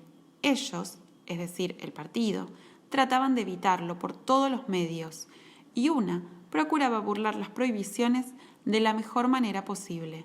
A Julia le parecía muy natural que ellos le quisieran evitar el placer, y que ella, por su parte, quisiera librarse de que la detuvieran. Odiaba al partido, y lo decía con las más terribles palabrotas, pero no era capaz de hacer una crítica seria de lo que el partido representaba. No atacaba más que la parte de la doctrina del partido que rozaba con su vida. Winston notó que Julia no usaba nunca palabras de neolengua, excepto las que habían pasado al habla corriente. Nunca había oído hablar de la hermandad y se negó a creer en su existencia. Creía estúpido pensar en una sublevación contra el partido. Cualquier intento en ese sentido tenía que fracasar. Lo inteligente le parecía burlar las normas y seguir viviendo a pesar de ello. Se preguntaba cuántas habría como ella en la generación más joven, mujeres educadas en el mundo de la revolución, que no habían oído hablar de nada más, aceptando al partido como algo de imposible modificación, algo así como el cielo, y que sin rebelarse contra la autoridad estatal, la eludían, lo mismo que un conejo puede escapar de un perro. Entre Winston y Julia no se planteó la posibilidad de casarse. Había demasiadas dificultades para ello. No merecía la pena perder tiempo pensando en esto. Ningún comité de Oceanía autorizaría este casamiento, incluso si Winston hubiera podido librarse de su esposa Catherine. ¿Cómo era tu mujer? ¿Conoces la palabra piensa bien? Es decir, ortodoxa por naturaleza, incapaz de un mal pensamiento. No conozco esa palabra, pero sí la clase de persona a que te refieres. Winston empezó a contarle la historia de su vida conyugal, pero Julia parecía saber ya todo lo esencial de este asunto. Con Julia no le importaba hablar de esas cosas. Catherine había dejado de ser para él un penoso recuerdo, convirtiéndose en un recuerdo molesto. Lo habría soportado si no hubiera sido por una cosa, añadió, y le contó la pequeña ceremonia frígida que Catherine le había obligado a celebrar la misma noche cada semana. Le repugnaba, pero por nada del mundo lo habría dejado de hacer. No te puedes figurar cómo le llamaba aquello. ¿Nuestro deber con el partido?, dijo Julia inmediatamente. ¿Cómo lo sabías? Querido, también yo he estado en la escuela. A las mayores de 16 años les dan conferencias sobre temas sexuales una vez al mes. Y luego en el movimiento juvenil no dejan de grabarle a una esas estupideces en la cabeza. En muchísimos casos da resultado. Claro que nunca se tiene la seguridad porque la gente es tan hipócrita. Y Julia se extendió sobre este asunto. Ella lo refería todo a su propia sexualidad. A diferencia de Winston, entendía perfectamente lo que el partido se proponía con su puritanismo sexual. Lo más importante era que la represión sexual conducía a la histeria, lo cual era deseable, ya que se podía transformar en una fiebre guerrera y en adoración del líder. Ella lo explicaba así. Cuando haces el amor gastas energía y después te sientes feliz y no te importa nada. No pueden soportar lo que te sientas así. Quieren que estés a punto de estallar de energía todo el tiempo. Todas estas marchas arriba y abajo vitoreando y agitando banderas no es más que sexo agriado. Si eres feliz dentro de ti mismo, ¿por qué te ibas a excitar por el Gran Hermano y el plan trienal y los 2 minutos de odio y todo el resto de su porquería? Esto era cierto, pensó él. Había una conexión directa entre la castidad y la ortodoxia política. ¿Cómo iban a mantenerse vivos el miedo y el odio y la insensata incredulidad que el partido necesitaba si no se embotellaba algún instinto poderoso para usarlo después como combustible? El instinto sexual era peligroso para el partido y éste lo había utilizado en provecho propio. Había hecho algo parecido con el instinto familiar. La familia no podía ser abolida. Es más, se animaba a la gente a que amase a sus hijos casi al estilo antiguo. Pero por otra parte, los hijos eran enfrentados sistemáticamente contra sus padres y se les enseñaba a espiarlos y a denunciar sus desviaciones. La familia se había convertido en una ampliación de la policía del pensamiento. Era un recurso por medio del cual todos se hallaban rodeados noche y día por delatadores que les conocían íntimamente. De pronto se puso a pensar otra vez en Catherine. Esta lo habría denunciado a la policía del pensamiento con toda seguridad si no hubiera sido demasiado tonta para descubrir lo herético de sus opiniones. Pero lo que se la hacía recordar en este momento era el agobiante calor de la tarde, que le hacía sudar. Empezó a contarle a Julia algo que había ocurrido, o mejor dicho, que había dejado de ocurrir en otra tarde tan calurosa como aquella, 11 años antes. Catherine y Winston se habían extraviado durante una de aquellas excursiones colectivas que organizaban el partido. Iban retrasados y por equivocación doblaron por un camino que los condujo rápidamente a un lugar solitario. Estaban al borde de un precipicio. Nadie había allí para preguntarle. En cuanto se dieron cuenta de que se habían perdido, Catherine empezó a ponerse nerviosa. Hallarse alejada de la ruidosa multitud de excursionistas, aunque solo fuese durante un momento, le producía un fuerte sentido de culpabilidad. Quería volver inmediatamente por el camino que habían tomado por error y empezar a buscar en la dirección contraria. Pero en aquel momento Winston descubrió unas plantas que le llamaron la atención. Nunca había visto nada parecido y llamó a Catherine para que las viera. «Mira, Catherine, mira estas flores, allí al fondo. ¿Ves que son de 2 colores diferentes?» Ella había empezado ya a alejarse, pero se acercó un momento, a cada instante más intranquila. Incluso se inclinó sobre el precipicio para ver dónde señalaba Winston. Él estaba un poco más atrás y le puso la mano en la cintura para sostenerla. No había nadie en toda la extensión que se abarcaba con la vista. No se movía ni una hoja, y ningún pájaro daba señales de presencia. Entonces pensó Winston que estaban completamente solos y que en un sitio como aquel había muy pocas probabilidades de que tuvieran escondido un micrófono, e incluso si lo había, solo podría captar sonidos. Era la hora más cálida y soñolienta de la tarde. El sol deslumbraba y el sudor perlaba la cara de Winston. Entonces se le ocurrió que... «¿Por qué no le diste un buen empujón?», dijo Julia. «Yo lo habría hecho». «Sí, querida, yo también lo habría hecho si hubiera sido la misma persona que ahora soy. Bueno, no estoy seguro». «¿Lamentas ahora haber desperdiciado la ocasión?» «Sí, en realidad me arrepiento de ello». Estaban sentados muy juntos en el suelo. Él la apretó más contra sí. La cabeza de ella descansaba en el hombro de él, y el agradable olor de su cabello dominaba el desagradable hedor a palomar. Pensó Winston que Julia era muy joven, que esperaba todavía bastante de la vida, y por tanto no podía comprender que empujar a una persona molesta por un precipicio no resuelve nada. «Habría sido lo mismo», dijo. «Entonces, ¿por qué dices que sientes no haberlo hecho?» «Solo porque prefiero lo positivo a lo negativo, pero en este juego que estamos jugando no podemos ganar. Unas clases de fracaso son quizás mejores que otras. Eso es todo». Notó que los hombros de ella se movían disconformes. Julia siempre lo contradecía cuando él opinaba en este sentido. No estaba dispuesta a aceptar como ley natural que el individuo está siempre vencido. En cierto modo comprendía que también ella estaba condenada de antemano y que más pronto o más tarde la policía del pensamiento la detendría y la mataría. Pero por otra parte de su cerebro creía firmemente que cabía la posibilidad de construirse un mundo secreto donde vivir a gusto. Solo se necesitaba suerte, astucia y audacia. No comprendía que la felicidad era un mito, que la única victoria posible estaba en un lejano futuro, mucho después de la muerte, y que desde el momento en que mentalmente le declaraba a una persona la guerra al partido, le convenía considerarse como un cadáver ambulante. «Los muertos somos nosotros», dijo Winston. «Todavía no hemos muerto», replicó Julia prosaicamente. «Físicamente todavía no, pero es cuestión de 6 meses, 1 año, quizás 5. Le temo la muerte. Tú eres joven y por eso mismo quizás le temas a la muerte más que yo. Naturalmente, haremos todo lo posible por evitarla, lo más que podamos, pero la diferencia es insignificante. Mientras que los seres humanos sigan siendo humanos, la muerte y la vida vienen a ser lo mismo. Ah, tonterías. ¿Qué preferirías, dormir conmigo o con un esqueleto? ¿No disfrutas de estar vivo? ¿No te gusta sentir? Esto soy yo, esta es mi mano, esta es mi pierna, soy real, sólida, estoy viva. ¿No te gusta?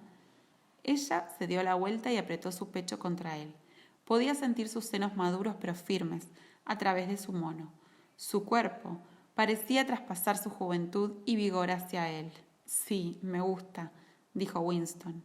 No hablemos más de la muerte. Y ahora escucha, querido, tenemos que fijar la próxima cita. Si te parece bien, podemos volver a aquel sitio del bosque. Ya hace mucho tiempo que fuimos. Basta con que vayas por un camino distinto. Lo tengo todo preparado. Tomas el tren, pero lo mejor será que te lo dibuje aquí. Y tan práctica como siempre amasó primero un cuadrito de polvo y con una ramita de un nido de palomas empezó a dibujar un mapa sobre el suelo. Winston examinó la pequeña habitación en la tienda del señor Charrington. Junto a la ventana la enorme cama estaba preparada con viejas mantas y una colcha raquítica. El antiguo reloj, en cuya esfera se marcaban las 12 horas, seguía con su tic-tac sobre la repisa de la chimenea. En un rincón sobre la mesita el pisapapeles de cristal que había comprado en su visita anterior brillaba suavemente en la semioscuridad. En el hogar de la chimenea había una desvencijada estufa de petróleo, una sartén y 2 copas. Todo ello proporcionado por el señor Charrington. Winston puso un poco de agua a hervir. Había traído un sobre lleno de café de la Victoria y algunas pastillas de sacarina. Las manecillas del reloj marcaban las 7:20, pero en realidad eran las 19:20. Julia llegaría a las 19:30. El corazón le decía a Winston que todo esto era una locura. Sí, una locura, consciente y suicida. De todos los crímenes que un miembro del partido podía cometer, este era el de más imposible ocultación. La idea había flotado en su cabeza en forma de una visión del pisapapeles de cristal, reflejado en la brillante superficie de la mesita. Como él lo había previsto, el señor Charrington no puso ninguna dificultad para alquilarle la habitación. Se alegraba por lo visto de los $2 que aquello le proporcionaría. Tampoco parecía ofenderse, ni inclinado a hacer preguntas indiscretas, al quedar bien claro que Winston deseaba la habitación para un asunto amoroso.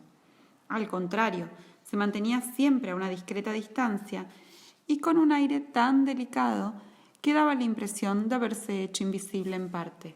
Decía que la intimidad era una cosa de valor inapreciable, que todo el mundo necesitaba un sitio donde poder estar solo de vez en cuando, y una vez que lo hubiera logrado, era de elemental cortesía en cualquier otra persona que conociera este refugio no contárselo a nadie, y para subrayar en las prácticas su teoría, casi desaparecía, añadiendo que la casa tenía 2 entradas, una de las cuales daba al patio trasero, que tenía una salida a un callejón.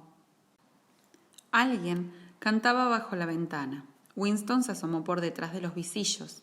El sol de junio estaba aún muy alto y en el patio central una monstruosa mujer sólida como una columna normanda, con antebrazos de un color moreno rojizo y un delantal atado a la cintura, iba y venía continuamente desde el barreño, donde tenía la ropa lavada, hasta el fregadero, colgando cada vez unos pañitos cuadrados que Winston reconoció como pañales.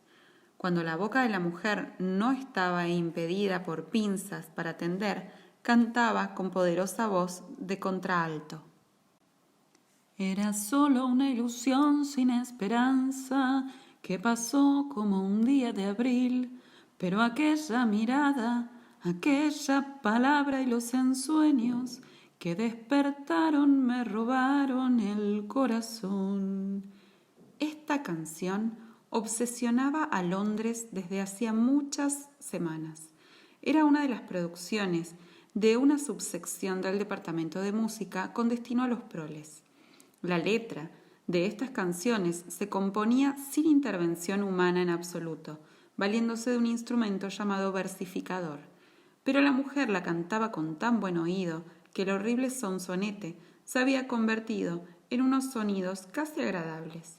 Winston Oía la voz de la mujer, el ruido de sus zapatos sobre el empedrado del patio, los gritos de los niños en la calle y a cierta distancia muy débilmente el zumbido del tráfico, y sin embargo su habitación parecía impresionantemente silenciosa, gracias a la ausencia de la telepantalla. ¡Qué locura, qué locura!, pensó Winston. Era inconcebible que Julia y él pudieran frecuentar este sitio más de unas semanas sin que lo casaran. Pero la tentación de disponer de un escondite verdaderamente suyo, bajo techo y en un sitio bastante cercano al lugar del trabajo, había sido demasiado fuerte para él. Durante algún tiempo, después de su visita al campanario, les había sido por completo imposible arreglar ninguna cita. Las horas de trabajo habían aumentado implacablemente en preparación de la semana de odio. Faltaba todavía más de un mes, pero los enormes complejos preparativos cargaban de trabajo a todos los miembros del partido. Por fin ambos pudieron tener la misma tarde libre. Estaban ya de acuerdo en volver a verse en el claro del bosque. La tarde anterior se cruzaron en la calle. Como de costumbre, Winston no miró directamente a Julia y ambos se sumaron a una masa de gente que empujaba en determinada dirección. Winston se fue acercando a ella, mirándola con el rabillo del ojo. Notó enseguida que estaba más pálida que de costumbre.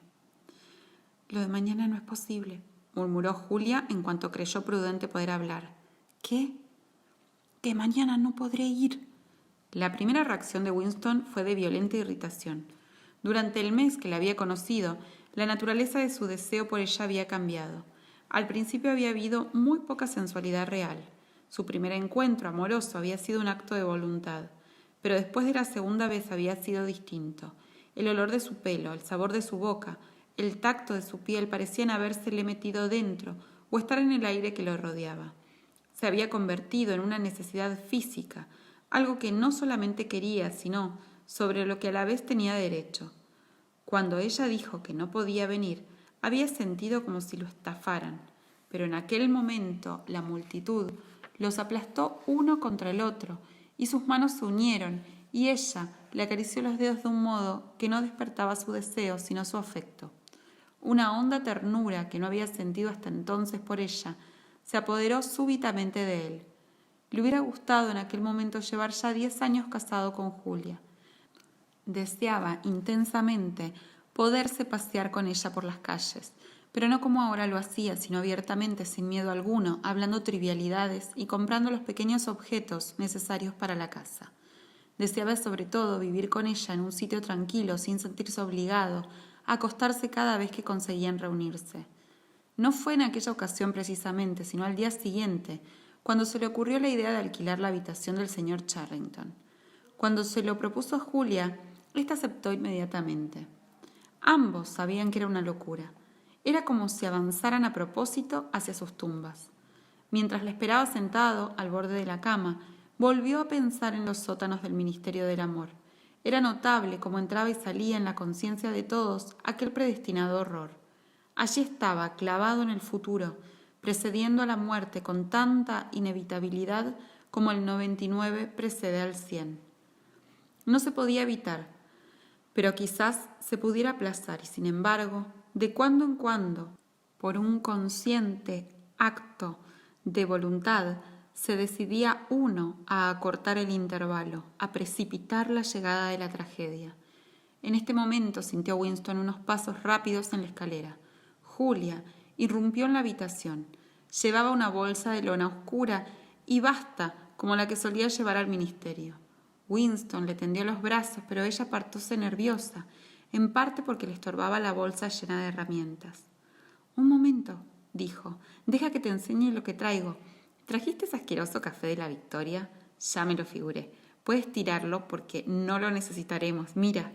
Se arrodilló, tiró al suelo la bolsa abierta y de ella salieron varias herramientas, entre ellas un destornillador, pero debajo venían varios paquetes de papel. El primero que cogió Winston le produjo una sensación familiar y a la vez extraña. Estaba lleno de algo arenoso, pesado, que cedía donde quiera que se le tocaba.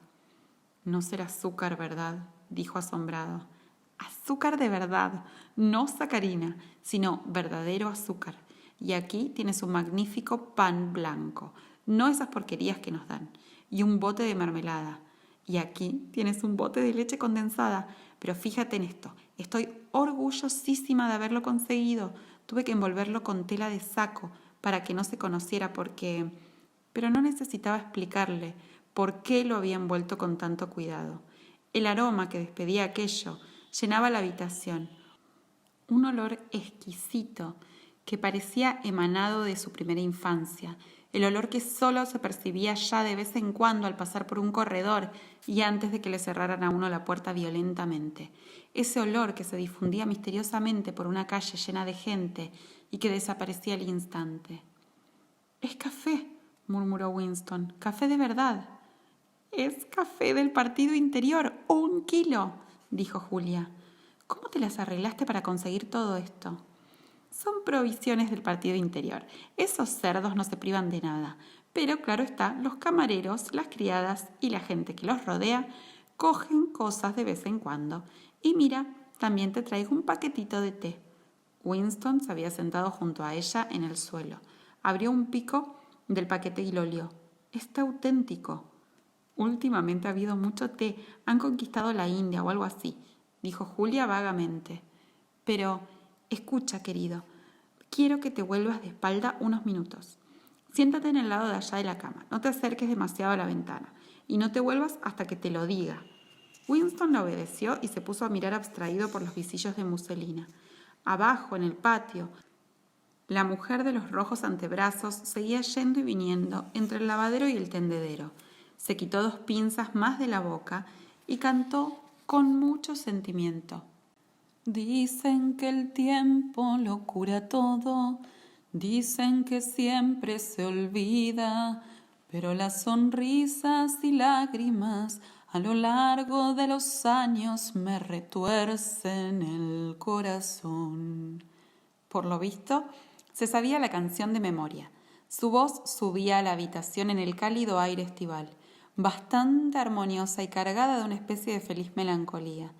Se tenía la sensación de que esa mujer habría sido perfectamente feliz si la tarde de junio no hubiera terminado nunca y la ropa lavada para tender no se hubiera agotado. Le habría gustado estarse allí 1000 años tendiendo pañales y cantando tonterías. Le parecía muy curioso a Winston no haber oído nunca a un miembro del partido cantando espontáneamente y en soledad. Habría parecido una herejía política, una excentricidad peligrosa, algo así como hablar consigo mismo. Quizás la gente solo cantara cuando estuviera a punto de morirse de hambre. «Ya puedes volverte», dijo Julia. Se dio vuelta y por un segundo casi no la reconoció. Había esperado verla desnuda, pero no lo estaba. La transformación había sido mucho mayor. Se había pintado la cara. Debía de haberle comprado el maquillaje en alguna tienda de los barrios proletarios. Tenía los labios de un rojo intenso, las mejillas rosadas y la nariz con polvos. Incluso se había dado un toquecito debajo de los ojos para hacer resaltar su brillantez. No se había pintado muy bien, pero Winston entendía poco de esto. Nunca había visto ni se había atrevido a imaginar a una mujer del partido con cosméticos en la cara. Era sorprendente el cambio tan favorable que había experimentado el rostro de Julia. Con unos cuantos toques de color en los sitios adecuados, no solo estaba mucho más bonita, sino, lo que era más importante, infinitamente más femenina. Su cabello corto y su mono juvenil de chico realzaban aún más este efecto. Al abrazarla, sintió Winston un perfume a violetas sintéticas. Recordó entonces la semioscuridad de una cocina en un sótano y la boca negra cavernosa de una mujer. Era el mismísimo perfume que aquella había usado, pero a Winston no le importaba esto por lo pronto. «¿También perfume?», dijo. «Sí, querido, también me he puesto perfume. ¿Y sabes lo que voy a hacer ahora? Voy a buscarme en donde sea un verdadero vestido de mujer y me lo pondré en vez de estos asquerosos pantalones. Llevaré medias de seda y zapatos de tacón alta. Estoy dispuesta a ser en esta habitación una mujer y no una camarada del partido». Se sacaron las ropas y se subieron a la gran cama de caoba. Era la primera vez que él se desnudaba por completo en su presencia. Hasta ahora había tenido demasiada vergüenza de su pálido y delgado cuerpo, con las varices saliéndole en las pantorrillas y el trozo descolorido justo encima de su tobillo. No había sábanas, pero la manta sobre la que estaban echados estaba gastada y era suave, y el tamaño y lo blando de la cama Los tenía asombrados. «Seguro que está llena de chinches, pero ¿qué importa?», dijo Julia. No se veían camas dobles en aquellos tiempos, excepto en las casas de los proles. Winston había dormido en una ocasionalmente en su niñez. Julia no recordaba haber dormido nunca en una. Durmieron después un ratito. Cuando Winston se despertó, el reloj marcaba cerca de las 9 de la noche. No se movieron porque Julia dormía con la cabeza apoyada en el hueco de su brazo. Casi toda su pintura había pasado a la cara de Winston o a la almohada, pero todavía le quedaba un poco de colorete en las mejillas. Un rayo de sol poniente caía sobre el pie de la cama y daba sobre la chimenea donde el agua hervía a borbotones. Ya no cantaba la mujer en el patio, pero seguían oyéndose los gritos de los niños en la calle. Julia se despertó frotándose los ojos y se incorporó apoyándose en un codo para mirar a la estufa de petróleo. «La mitad del agua se ha evaporado», dijo. «Voy a levantarme y a preparar más agua en un momento. Tenemos 1 hora. ¿Cuándo cortan las luces en tu casa?» «A las 23:30. Donde yo vivo apagan a las 23 en punto. Pero hay que entrar antes porque... ¡Fuera de aquí, asquerosa!». Julia empezó a retorcerse en la cama. Logró coger un zapato del suelo y lo tiró a un rincón. Igual que Winston la había visto arrojar su diccionario a la cara de Goldstein aquella mañana durante los 2 minutos de odio. «¿Qué era eso?», le preguntó Winston, sorprendido. «Una rata. La vi asomarse por ahí, se metió por un boquete que hay en aquella pared. De todos modos, le he dado un buen susto». «Ratas», murmuró Winston. «¿Hay ratas en esta habitación?» «Todo está lleno de ratas», dijo ella en tono indiferente, mientras volvía a tumbarse. «Las tenemos hasta en la cocina de nuestro hotel. Hay partes de Londres en que se encuentran por todos lados. ¿Sabes que atacan a los niños? Sí, en algunas calles de los proles, las mujeres no se atreven a dejar a sus hijos solos ni 2 minutos. Las más peligrosas son las grandes y oscuras, y lo más horrible es que siempre... No sigas, por favor», dijo Winston, cerrando los ojos con fuerza. «Querido, te has puesto palidísimo. ¿Qué te pasa? ¿Te dan asco?» «Una rata, es lo más horrible del mundo». Ella lo tranquilizó con el calor de su cuerpo. Winston no abrió los ojos durante un buen rato. Le había parecido volver a hallarse de lleno en una pesadilla que se le presentaba con frecuencia. Siempre era poco más o menos igual. Se hallaban frente a un muro tenebroso, y del otro lado de este muro había algo capaz de enloquecer al más valiente. Algo infinitamente espantoso. En el sueño, sentíase siempre decepcionado porque sabía perfectamente lo que ocurría detrás del muro de tinieblas. Con un esfuerzo mortal, como si se arrancara un trozo de su cerebro, conseguía siempre despertarse sin llegar a descubrir de qué se trataba concretamente. Pero él sabía que era algo relacionado con lo que Julia había estado diciendo, y sobre todo con lo que iba a decirle cuando le interrumpió. «Lo siento», dijo, «no es nada. Lo que ocurre es que no puedo soportar las ratas». «No te preocupes, querido. Aquí no entrarán porque voy a tapar ese agujero con tela de saco antes de que nos vayamos. Y la próxima vez que vengamos, traeré un poco de yeso y lo taparemos definitivamente». Ya había olvidado Winston aquellos instantes de pánico. Un poco avergonzado de sí mismo, sentóse a la cabecera de la cama. Julia se levantó, se puso el mono e hizo el café. El aroma resultaba tan delicioso y fuerte que tuvieron que cerrar la ventana para no alarmar a la vecindad.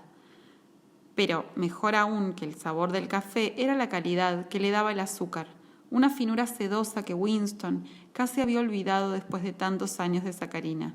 Con una mano en un bolsillo y un pedazo de pan con mermelada en la otra, se paseaba Julia por la habitación mirando con indiferencia la estantería de libros, pensando en la mejor manera de arreglar la mesa, dejándose caer en el viejo sillón para ver si era cómodo y examinando el absurdo reloj de las 12 horas con aire divertido y tolerante. Cogió el pisapapeles de cristal y se lo llevó a la cama, donde se sentó para examinarlo con tranquilidad. Winston se lo quitó de las manos, fascinado como siempre por el aspecto suave, resbaloso, de agua de lluvia que tenía aquel cristal. «¿Qué crees tú que será esto?», dijo Julia. «No creo que sea nada en particular. Es decir, no creo que haya servido nunca para nada concreto. Eso es lo que me gusta precisamente de este objeto. Es un pedacito de historia que se han olvidado de cambiar, un mensaje que nos llega, de hace un siglo, y que nos diría muchas cosas si supiéramos leerlo. ¿Y aquel cuadro también tendrá 100 años? Más, seguramente 200. Es imposible saberlo con seguridad. En realidad, hoy no se sabe la edad de nada. Julia se acercó a la pared de enfrente para examinar con detenimiento el grabado. Dijo: ¿Qué sitio es este? Estoy segura de haber estado aquí alguna vez. Es una iglesia, o por lo menos solía serlo. Se llamaba San Clemente. La incompleta canción que el señor Charrington le había enseñado volvió a sonar en la cabeza de Winston, que murmuró con nostalgia: naranjas y limones, dicen las campanas de San Clemente. Y se quedó estupefacto al oír a Julia continuar: me debes 3 peniques, dicen las campanas de San Martín. ¿Cuándo me pagarás?, dicen las campanas de Old Bailey. No puedo recordar cómo sigue, pero sé que termina así: aquí tienes una vela para alumbrarte cuando te acuestes, aquí tienes un hacha para cortarte la cabeza. Eran como las 2 mitades de una contraseña, pero tenía que haber otro verso después de las campanas de Old Bailey. Quizás el señor Charrington acabaría acordándose de este final. ¿Quién te lo enseñó?, dijo Winston. Mi abuelo. Solía cantármelo cuando yo era niña. Lo vaporizaron teniendo yo unos 8 años. No estoy segura, pero lo cierto es que desapareció. Lo que no sé, y me lo he preguntado muchas veces, es qué sería un limón, añadió. He visto naranjas. Es una especie de fruta redonda y amarillenta con una cáscara muy fina. Yo recuerdo los limones, dijo Winston. Eran muy frecuentes en los años 50 y tantos. Eran unas frutas tan agrias que rechinaban los dientes solo de olerlas. Estoy segura de que detrás de ese cuadro hay chinches, dijo Julia. Lo descolgaré cualquier día para limpiarlo bien. Creo que ya es hora de que nos vayamos. ¡Qué fastidio! Ahora tengo que quitarme esta pintura. Empezaré por mí y luego te limpiaré a ti la cara. Winston permaneció unos minutos más en la cama. Oscurecía en la habitación. Volvióse hacia la ventana y fijó la vista en el pisapapeles de cristal. Lo que le interesaba inagotablemente no era el pedacito de coral, sino el interior del cristal mismo. Tenía tanta profundidad y sin embargo era transparente como hecho con aire, como si la superficie cristalina hubiera sido la cubierta del cielo que encerrase un diminuto mundo con toda su atmósfera.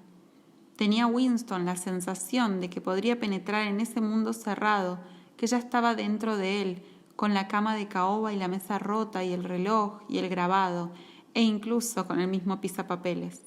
Sí, el pisapapeles era la habitación en que se hallaba Winston, y el coral era la vida de Julia y la suya clavadas eternamente en el corazón de cristal.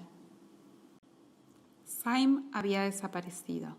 Una mañana no acudió al trabajo. Unos cuantos indiferentes comentaron su ausencia, pero al día siguiente nadie habló de él. Al tercer día entró Winston en el vestíbulo del departamento del registro para mirar el tablón de anuncios. Uno de estos era una lista impresa con los miembros del comité de ajedrez al que Syme había pertenecido. La lista era idéntica a la de antes. Nada había sido tachado en ella, pero contenía un nombre menos. Bastaba con eso.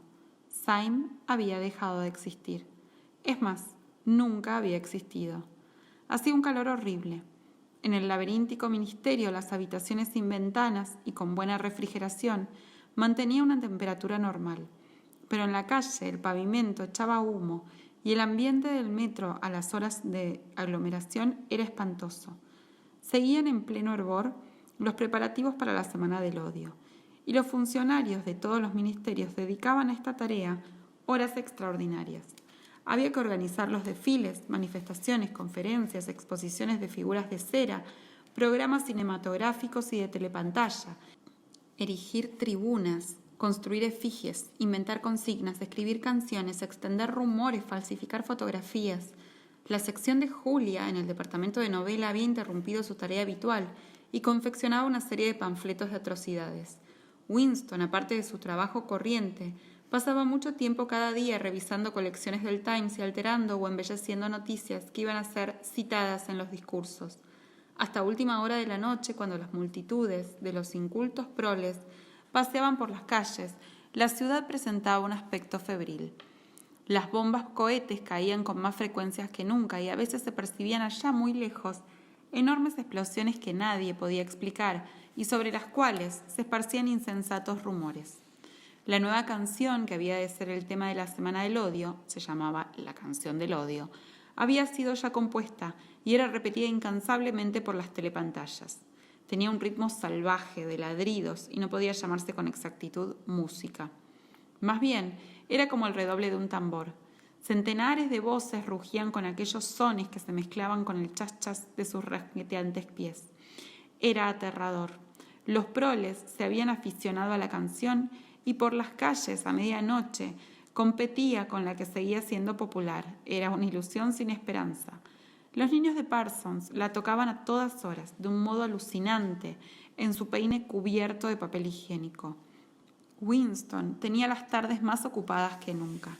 Brigadas de voluntarios organizadas por Parsons preparaban la calle para la Semana del Odio, cosiendo banderas y estandartes, pintando carteles, clavando palos en los tejados para que sirvieran de astas y tendiendo peligrosamente alambres a través de la calle para colgar pancartas.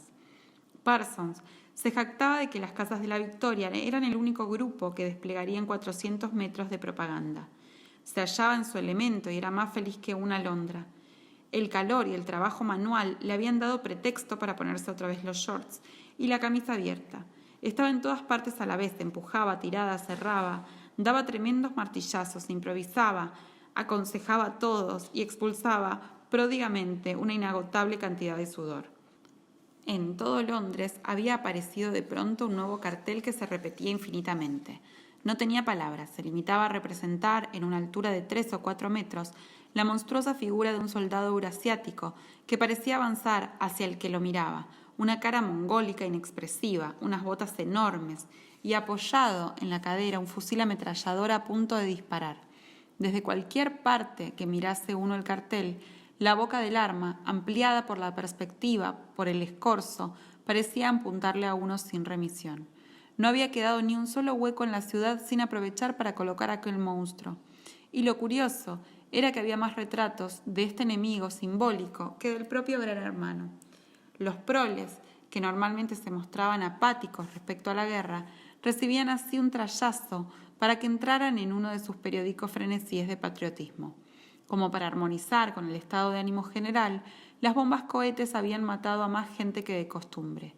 Una cayó en un local de cine de Stepney, enterrando en las ruinas a varios centenares de las víctimas.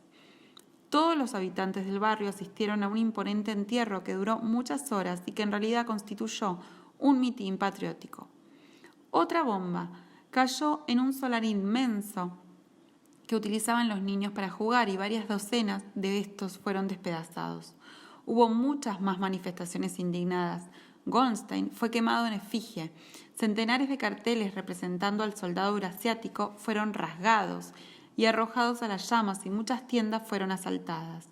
Luego se esparció el rumor de que unos espías dirigían los cohetes mortíferos por medio de la radio y un anciano matrimonio acusado de extranjería pareció abrazado cuando las turbas incendiaron su casa. En la habitación encima de la tienda del señor Charrington, cuando podían ir allí, Julia y Winston se quedaban echados uno junto al otro, en la desnuda cama, bajo la ventana abierta, desnudos para estar más frescos. La rata no volvió, pero las chinches se multiplicaban odiosamente con ese calor. No importaba, sucia o limpia, la habitación era el paraíso. Al llegar echaban pimienta comprada en el mercado negro sobre todos los objetos. Se sacaban la ropa y hacían el amor con los cuerpos sudorosos. Luego se dormían y al despertar se encontraban con que las chinches se estaban formando para el contraataque. 4, 5, 6, hasta 7 veces se encontraron allí durante el mes de junio. Winston había dejado de beber ginebra a todas horas. Le parecía que ya no lo necesitaba. Había engordado. Sus varices ya no le molestaban. En realidad casi habían desaparecido y por las mañanas ya no tosía al despertarse. La vida había dejado de serle intolerable. No sentía la necesidad de hacerle muecas a la telepantalla, ni el sufrimiento de no poder gritar palabrotas cada vez que oía un discurso. Ahora que casi tenían un hogar, no les parecía mortificante reunirse tan pocas veces y solo un par de horas cada vez. Lo importante es que existiese aquella habitación. Saber que estaba allí era casi lo mismo que hallarse en ella. Aquel dormitorio era un mundo completo y una bolsa del pasado donde animales de especies extinguidas podían circular. También el señor Charrington, pensó Winston, pertenecía a una especie extinguida. Solía hablar con él un rato antes de subir. El viejo salía poco, por lo visto, y apenas tenía clientes. Llevaba una existencia fantasmal entre la minúscula tienda y la cocina, todavía más pequeña, donde él mismo se guisaba y donde tenía, entre otras cosas raras, un gramófono increíblemente viejo con una enorme bocina. Parecía alegrarse de poder charlar. Entre sus inútiles mercancías, con una larga nariz y gruesos lentes, encorvado bajo su chaqueta de terciopelo, tenía más aire de coleccionista que de mercader. De vez en cuando, con un entusiasmo muy moderado, cogía alguno de los objetos que tenía a la venta, sin preguntarle nunca a Winston si lo quería comprar, sino enseñándoselo, solo como para que lo admirase. Hablar con él era como escuchar el tintineo de una desvencijada cajita de música. Algunas veces se sacaba de los desvanes de su memoria algunos polvorientos retazos de canciones olvidadas.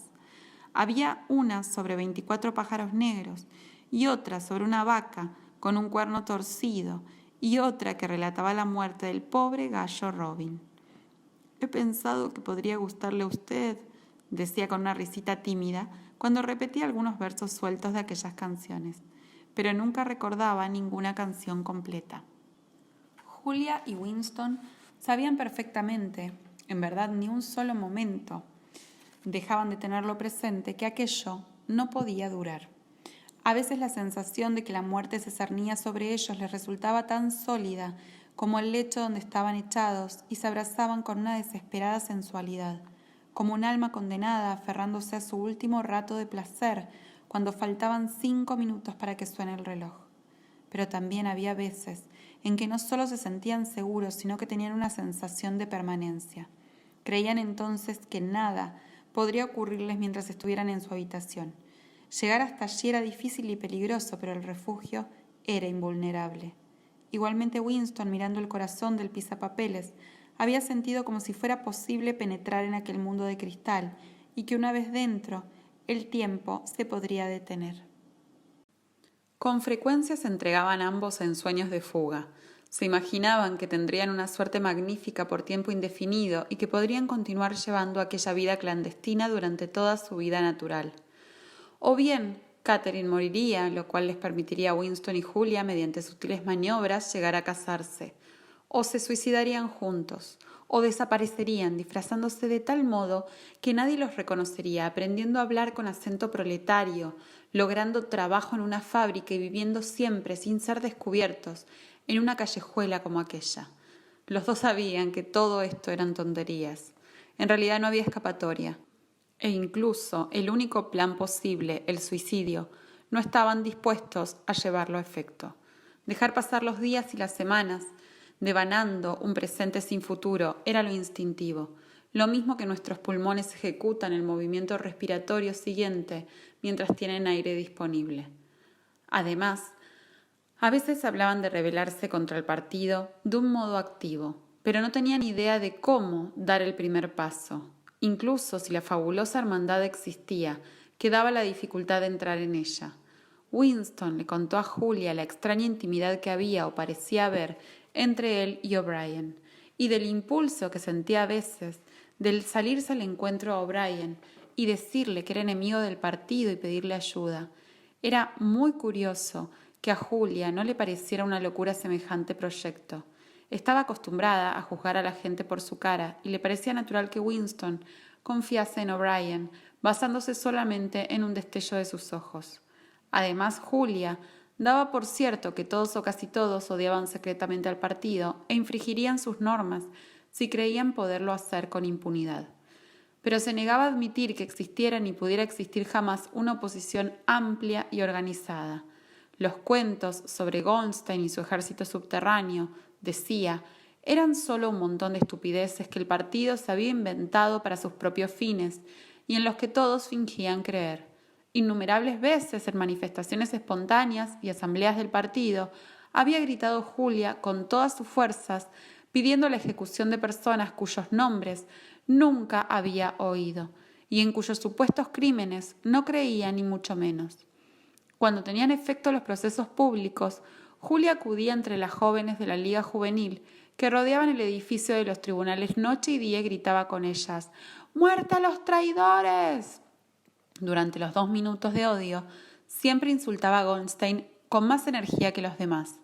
Sin embargo, no tenía la menor idea de quién era Goldstein ni de las doctrinas que pudiera representar. Había crecido dentro de la Revolución y era demasiado joven para recordar las batallas ideológicas de los años 50 y 60 y tantos. No podía imaginar un movimiento político independiente y, en todo caso, el partido era invencible. Siempre existiría y nunca iba a cambiar ni en lo más mínimo. Lo más que podía hacerse era rebelarse secretamente o, en ciertos casos, por actos aislados de violencia, como matar a alguien o poner una bomba en cualquier sitio. En cierto modo, Julia era menos susceptible que Winston a la propaganda del partido. Una vez se refirió él a la guerra contra Eurasia y se quedó asombrado cuando ella, sin concederle importancia a la cosa, dio por cierto que no había tal guerra. Casi con toda seguridad, las bombas cohete que caían diariamente sobre Londres eran lanzadas por el mismo gobierno de Oceanía, solo para que la gente estuviera asustada. A Winston nunca se le había ocurrido esto.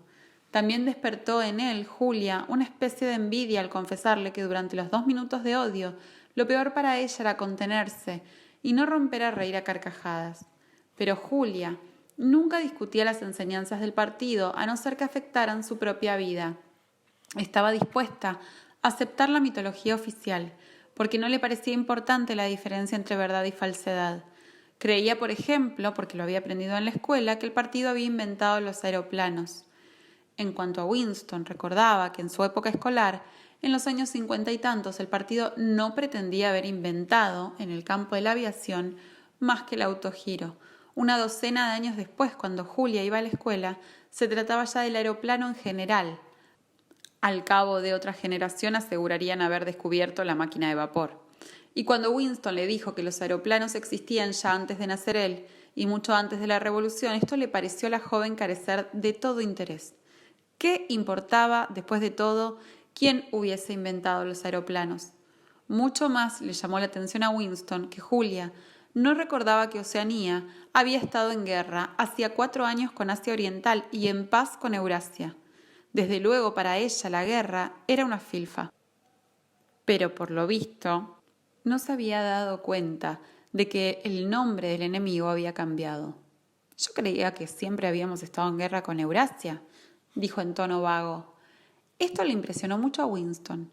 El invento de los aeroplanos era muy anterior a cuando ella nació, pero el cambiazo en la guerra solo había sucedido 4 años antes, cuando ya Julia era una muchacha mayor. Estuvo discutiendo con ella sobre esto durante 1/4 de hora. Al final logró hacerla recordar confusamente que hubo una época en que el enemigo había sido Asia Oriental y no Eurasia, pero ella seguía sin comprender que esto tuviera importancia. ¿Qué más da?, dijo con impaciencia. Siempre ha sido una puñetera guerra tras otra, y de sobra sabemos que las noticias de guerra son todas una pura mentira. A veces le hablaba a Winston del departamento de registro y de la descarada falsificación que él perpetraba allí por encargo del partido. Todo esto no le escandalizaba. Él le contó la historia de Jones, de Aronson, de Rutherford, así como el trascendental papelito que había tenido en su mano casualmente. Nada de esto le impresionaba, incluso le costaba trabajo comprender el sentido de lo que Winston decía. ¿Es que eran amigos tuyos?, le preguntó. No los conocía personalmente, eran miembros del partido interior. Además eran mucho mayores que yo. Conocieron la época anterior a la Revolución, yo solo los conocía de vista. Entonces, ¿por qué te preocupas? Todos los días matan gente. Es lo corriente. Intentó hacerse comprender. Ese era un caso excepcional. No se trataba solo de que mataran a gente. ¿No te das cuenta de que el pasado, incluso el de ayer mismo, ha sido suprimido? Si sobrevive, es únicamente en unos cuantos objetos sólidos y sin etiquetas que los designan, como este pedazo de cristal. Y ya apenas conocemos nada de la Revolución, y mucho menos de los años anteriores a ella. Todos los documentos han sido destruidos o falsificados. Todos los libros han sido otra vez escritos. Los cuadros, vueltos a pintar, las estatuas, las calles y los edificios tienen nuevos nombres y todas las fechas han sido alteradas. Ese proceso continúa día tras día y minuto tras minuto. La historia se ha parado en seco. No existe más que un interminable presente en el cual el partido lleva siempre razón. Naturalmente, yo sé que el pasado está falsificado, pero nunca podría probarlo, aunque se trate de falsificaciones realizadas por mí. Una vez que he cometido el hecho, no quedan pruebas. La única evidencia se halla en mi propia mente, y no puedo asegurar con certeza que exista otro ser humano con la misma convicción que yo. Solamente en ese ejemplo que te he citado, llegué a tener en mis manos una prueba irrefutable de la falsificación del pasado después de haber ocurrido años después. Y total, ¿qué interés puede tener eso? ¿De qué te sirve saberlo? De nada, porque inmediatamente destruí la prueba, pero si hoy volviera a tener una ocasión semejante, guardaría el papel. Pues yo no, dijo Julia. Estoy dispuesta a arriesgarme, pero solo por algo que merezca la pena, no por unos trozos de papel viejo. ¿Qué habrías hecho con esa fotografía si lo hubieras guardado? Quizás nada de particular, pero al fin y al cabo se trataba de una prueba y habría sembrado algunas dudas aquí y allá, suponiendo que me hubiese atrevido a enseñársela a alguien. No creo que podamos cambiar el curso de los acontecimientos mientras vivamos, pero es posible que se creen algunos centros de resistencia, grupos de descontentos que vayan aumentando e incluso dejando testimonios tras ellos, de modo que la generación siguiente pueda recoger la antorcha y continuar nuestra obra. No me interesa la próxima generación, cariño, me interesa a nosotros. No eres una rebelde más que de cintura para abajo, dijo él. Ella encontró esto muy divertido y le echó los brazos al cuello, complacida. Julia no se interesaba en absoluto por las ramificaciones de la doctrina del partido. Cuando Winston hablaba de los principios del INSOC, el doble pensar, la mutabilidad del pasado y la degeneración de la realidad objetiva, y se ponía a emplear palabras de neolengua, la joven se aburría espantosamente, además de hacerse un lío, y se disculpaba diciendo que nunca se había fijado en esas cosas. Si se sabía que todo ello era un absoluto camelo, ¿para qué preocuparse? Lo único que a ella le interesaba era saber cuándo tenía que vitorear y cuándo le correspondía buchear. Si Winston persistía en hablar de tales temas, Julia se quedaba dormida del modo más desconcertante. Era una de esas personas que pueden dormirse en cualquier momento y en las posturas más increíbles. Hablándole comprendía a Winston. Qué fácil era presentar toda la apariencia de la ortodoxia sin tener idea de qué significaba realmente el ortodoxo. En cierto modo, la visión del mundo inventada por el partido se imponía con excelente éxito a la gente incapaz de comprenderla.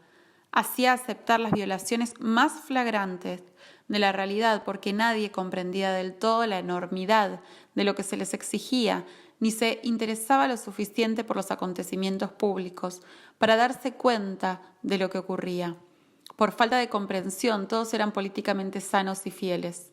Sencillamente se lo tragaban todo, y lo que se tragaban no les sentaba mal, porque no les dejaba residuos, lo mismo que un grano de trigo puede pasar sin ser digerido y sin hacerle daño por el cuerpecito de un pájaro.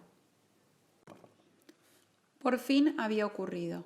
Había llegado el esperado mensaje. Le parecía a Winston que toda su vida había estado esperando que esto sucediera. Iba por el largo pasillo del ministerio y casi había llegado al sitio donde Julia le deslizó aquel día en la mano su declaración. La persona, quien quiera que fuese, tosió ligeramente sin duda como preludio para hablar. Winston se detuvo en seco y volvió la cara. Era O'Brien. Por fin se hallaban cara a cara, y el único impulso que sentía Winston era emprender la huida. El corazón le latía a toda velocidad. No habría podido hablar en ese momento. Sin embargo, O'Brien, poniéndole amistosamente una mano en el hombro, siguió andando junto a él. Empezó a hablar con su característica cortesía seria y suave, que le diferenciaba de la mayor parte de los miembros del partido interior. «He estado esperando una oportunidad de hablar contigo», le dijo. «Estuve leyendo uno de tus artículos en neolengua publicados en el Times. Tengo entendido que te interesa, desde un punto de vista erudita, la neolengua». Winston había recobrado ánimos, aunque solo en parte. «No muy erudito», dijo. «Soy solo un aficionado. No es mi especialidad. Nunca he tenido que ocuparme de la estructura interna del idioma». «Pero lo escribes con mucha elegancia», dijo O'Brien. Y esta no es solo una opinión mía. Estuve hablando recientemente con un amigo tuyo, que es un especialista en cuestiones idiomáticas. He olvidado su nombre ahora mismo, que lo tenía en la punta de la lengua. Winston sintió un escalofrío. O'Brien no podía referirse más que a Syme. Pero Syme no solo estaba muerto, sino que había sido abolido. Era una no persona. Cualquier referencia identificable a aquel vaporizado habría resultado mortalmente peligrosa. De manera que la alusión que acababa de hacer O'Brien debía de significar una señal secreta. Al compartir con él este pequeño acto criminal, se habían convertido los dos en cómplices. Continuaron recorriendo lentamente el corredor hasta que O'Brien se detuvo. Con la tranquilizadora amabilidad que él infundía siempre a sus gestos, aseguró bien sus gafas sobre la nariz y prosiguió. Lo que quise decir fue que noté en tu artículo que habías empleado 2 palabras ya anticuadas. En realidad, hace muy poco tiempo que se han quedado anticuadas. ¿Has visto la 10ª edición del diccionario de neolengua? No, dijo Winston. No creía que estuviese ya publicado. Nosotros seguimos usando la 9ª edición en el departamento del registro. Bueno, la 10ª edición tardará varios meses en aparecer, pero ya han circulado algunos ejemplares en pruebas. Yo tengo uno, quizás te interese verlo, ¿no? Muchísimo, dijo Winston, comprendiendo inmediatamente la intención del otro. Algunas de las modificaciones introducidas son muy ingeniosas. Creo que te sorprenderá la reducción del número de verbos. Vamos a ver. ¿Será mejor que te mande un mensajero con el diccionario? Pero temo no acordarme, siempre me pasa igual. Quizás puedas recogerlo en mi piso en la hora que te convenga. Espera, voy a darte mi dirección. Se hallaban frente a una telepantalla. Como distraído, O'Brien se buscó maquinalmente en los bolsillos y por fin sacó una pequeña agenda forrada en cuero y un lápiz tinta morado.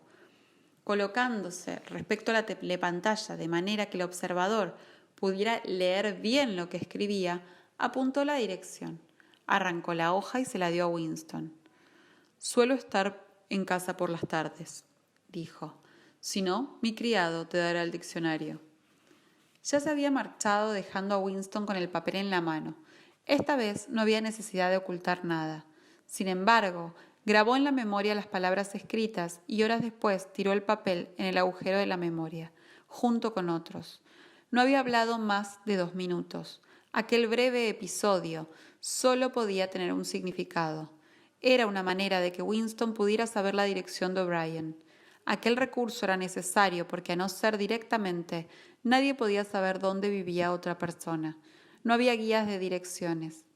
Si quieres verme, ya sabes dónde estoy.